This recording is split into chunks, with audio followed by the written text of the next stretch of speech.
ព្រះនាងដ៏កំសត់ក្នុងរាជវាំងដ៏ស្គឹមស្កៃនៃនគរមហានគរព្រះនាងសូភាលក្ខណ៍ទ្រង់គង់ប្រកបដោយសិរីសួស្តីព្រះនាងគឺជាបុត្រីតែមួយអង្គត់របស់ព្រះមហាក្សត្រប៉មាសហើយត្រូវបានគេថែរក្សាយ៉ាងហ្មត់ចត់បំផុតតាំងពីប្រសូតមកជីវិតរបស់ព្រះនាងពោរពេញទៅដោយភាពសុខសាន្តនិងបរិបូរណ៍ដោយសេចក្តីស្រឡាញ់ពីព្រះបិតានិងព្រះញាតិវង្សទោះជាយ៉ាងណាសេចក្តីសុខសាន្តនោះពុំបានស្ថិតស្ថេរយូរអង្វែងឡើយថ្ងៃមួយពន្លឺនៃភាពរីករាយក្នុងរាជវាំងបានរសាត់បាត់ទៅដោយសារដំណឹងដ៏គួរឲ្យរន្ធត់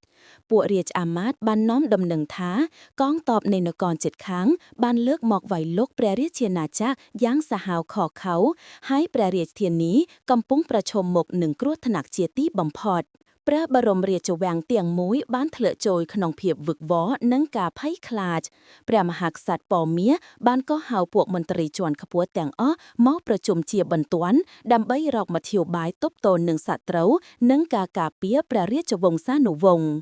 ការសម្រេចចិត្តដ៏ឈឺចាប់មួយត្រូវបានធ្វើឡើងគឺការជំលាព្រះនាងសូភាលក្ខណ៍ចេញពីព្រះរាជធានីជាបន្ទាន់ក្រោមការពូនស្ទះពីសត្រូវព្រះនាងសូភាលក្ខណ៍ត្រូវបាននាំចេញពីរាជវាំងក្រោមពន្លឺខែរសាត់ព្រះនាងបានស្លៀកពាក់ជាសាមញ្ញបំផុតក្លែងខ្លួនជាក្មេងស្រីអ្នកស្រែដើម្បីជៀសវាងការចាប់អារម្មណ៍ទឹកព្រះនេត្របានស្រក់ចុះមកដោយមិនដឹងខ្លួននៅពេលព្រះនាងងាកក្រោយមើលព្រះរាជវាំងជាលើកចុងក្រោយដែលពេលនេះកំពុងរង់ចាំវាសនាមិនប្រកបប្រជាការធ្វើដំណើរដ៏វែងឆ្ងាយនិងលំបាកបានចាប់ផ្ដើមព្រះនាងបានដើរកាត់ព្រៃជើឆ្លងកាត់ទន្លេនិងកេងក្រោមមេឃបើកចំហា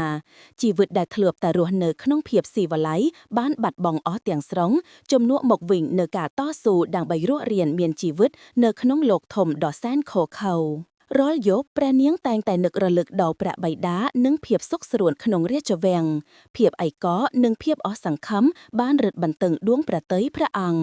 ព្រះនាងបានឆ្ងល់ថាតើវាសនារបស់ព្រះអង្គនឹងទៅជាយ៉ាងណាបន្តទៀតហើយតើនឹងមានថ្ងៃណាមួយដែលព្រះអង្គអាចត្រឡប់ទៅកាន់ជីវិតដើមវិញដែរឬទេ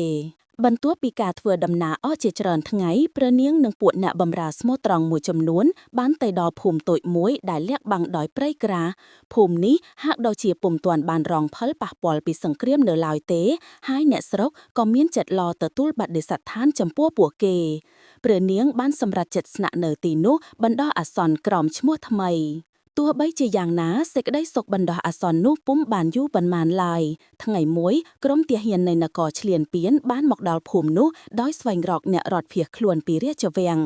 ភូមិនោះបានធ្លាក់ចូលក្នុងភាពភ័យខ្លាចសារជាថ្មីហើយព្រះនាងក៏ត្រូវបានបង្ខំចិត្តរត់គេចម្ដងទៀតក្នុងស្ថានភាពដ៏អស់សង្ឃឹមព្រះនាងត្រូវបង្ខំចិត្តបែកពីអ្នកបម្រើមួយចំនួនដើម្បីធានាសុវត្ថិភាពដល់ពួកគេនិងព្រះអង្គផ្ទាល់ការសម្រេចចិត្តនេះធ្វើឲ្យព្រះនាងឈឺចាប់យ៉ាងខ្លាំងប៉ុន្តែវាជាមធ្យោបាយតែមួយគត់ដើម្បីបន្តជីវិតទៅមុខព្រះនាងបានបន្តដំណើរទៅមុខតែម្នាក់ឯងជំនួសនឹងការពីអ្នកបម្រើម្នាក់ប៉ុណ្ណោះនៅកណ្ដាលព្រៃជ្រៅព្រះនាងបានជួបនឹងព្រះសង្ឃចំណាស់មួយអង្គដែលកំពុងធ្វើសមាធិព្រះសង្ឃអង្គនោះបានសម្គាល់ឃើញភាពសោកសៅក្នុងព្រះនេត្ររបស់ព្រះនាងហើយបានផ្ដល់អាហារនិងទីជម្រកបណ្ដោះអាសន្ននៅក្នុងអាស្រមរបស់ព្រះអង្គព្រះសង្ឃបានប្រទានពរជ័យដល់ព្រះនាងឲ្យមានកម្លាំងចិត្តតស៊ូបន្តទៀតពាក្យសម្ដីរបស់ព្រះសង្ឃបានផ្ដល់កម្លាំងចិត្តដល់ព្រះនាងបានចាប់ផ្ដើមយល់ថាការរត់គេចពុំមែនជាដំណោះស្រាយជារៀងរហូតនោះទេព្រះនាងបានតាំងចិត្តថានឹងរៀនពីរបៀបរស់នៅដោយខ្លួនឯងនិងស្វែងរកផ្លូវដើម្បីអាចយករាជបល្ល័ង្កមកវិញសម្រាប់ព្រះបិតារបស់ព្រះអង្គវ័យព្រះនាងថ្មីនេះហើយព្រះនាងសូភាលក្ខណ៍បានបន្តដំណើរទៅកាន់ទិសខាងកើតដែលជាតំបន់ពុំសូវមានការវាយលុកពីសត្រូវ